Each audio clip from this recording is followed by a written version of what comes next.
we have now our fifth panelist, Sofian Ouissi, who will join us on Zoom. He will intervene in French, so if you have your headphones, I think it's channel 3, the French. Yes?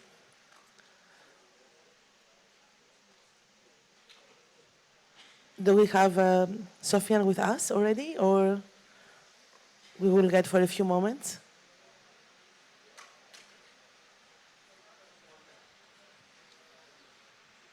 One minute? Okay.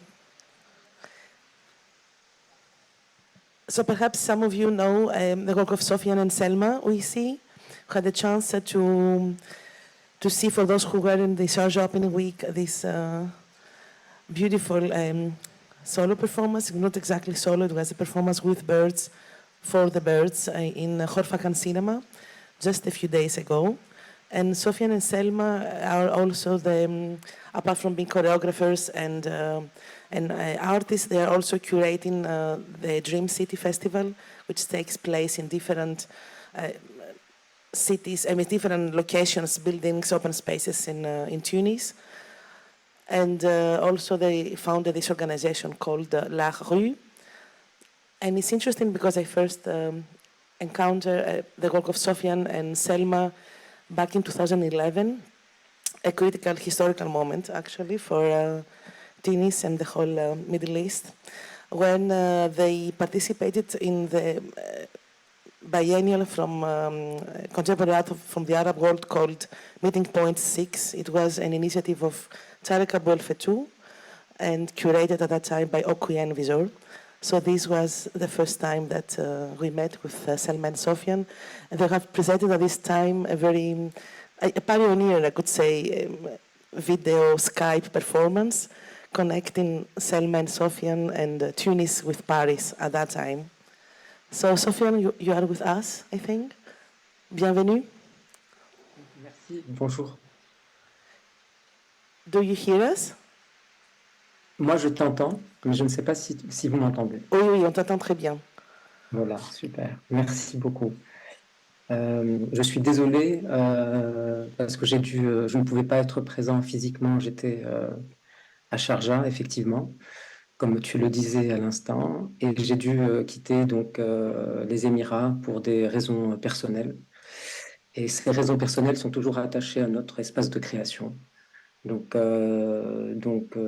c'est aussi des moments qui inventent de nouveaux espaces et qui nous permettent de créer de nouvelles histoires et de nouveaux récits qui impactent beaucoup d'abord nos récits de vie à nous et ensuite ce temps de partage avec les publics. Donc merci de l'invitation. Je ne vais pas être très très long.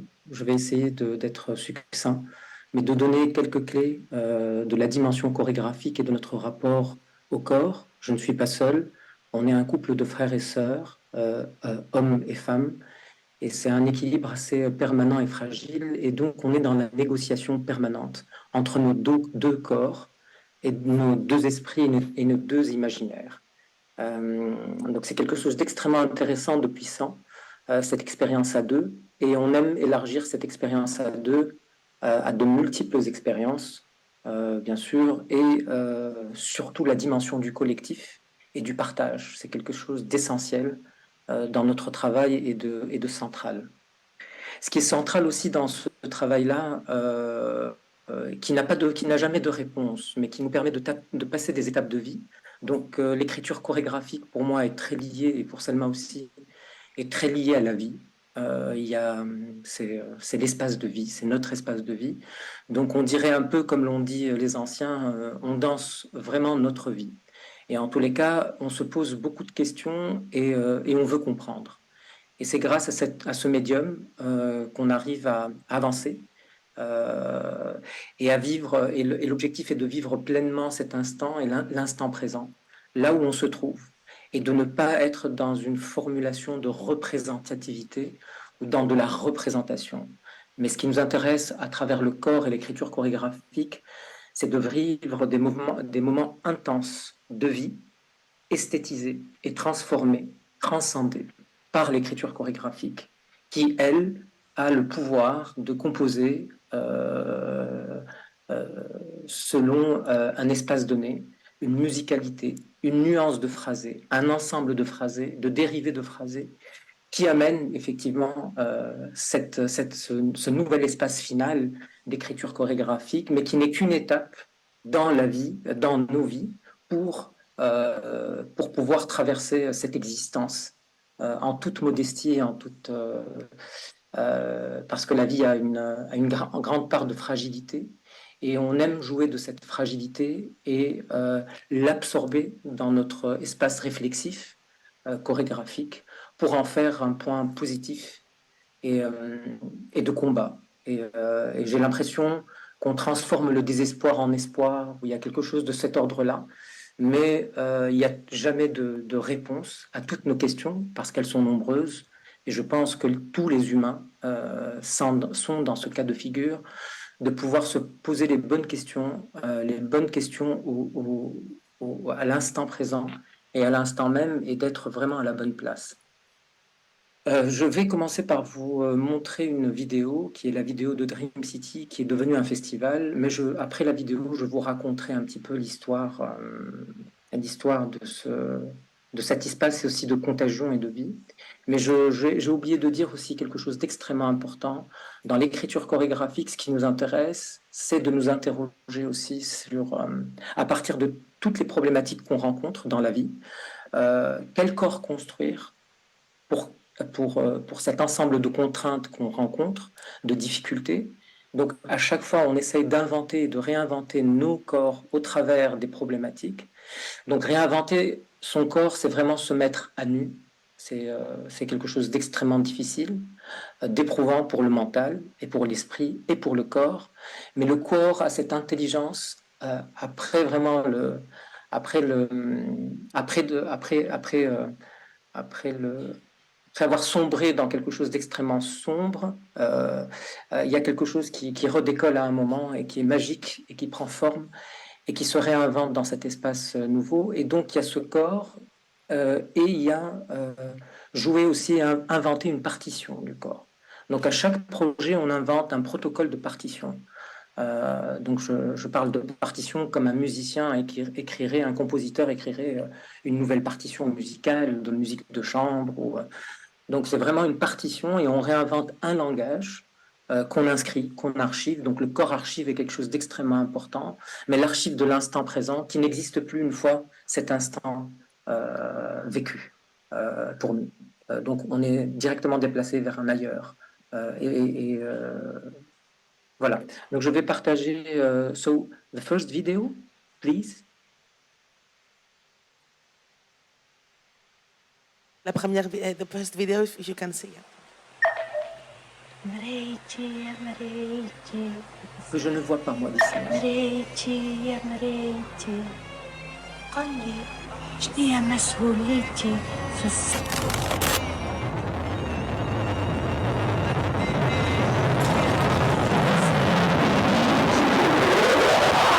Encore moins pauvre et encore un zéro égale un plus riche.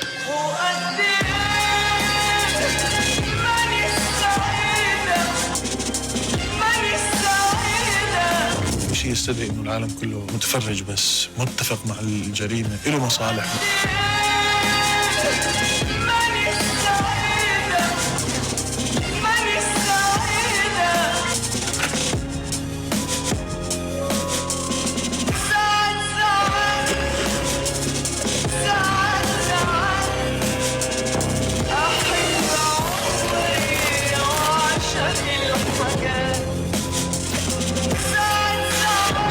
لا تخافوا.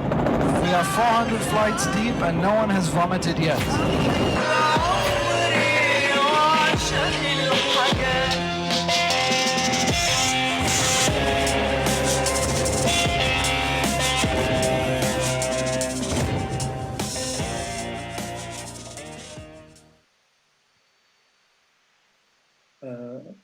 J'ai l'impression que c'est fini, donc je vais continuer. Donc cette vidéo représente tout un travail, toute une réflexion autour du corps dans la cité. Et la cité comme espace de jeu, comme partition de vie. et comme un ensemble complexe du politique, du social, de l'économique, de la traversée des espaces, des limitations et des frontières entre les populations, de l'injustice aussi.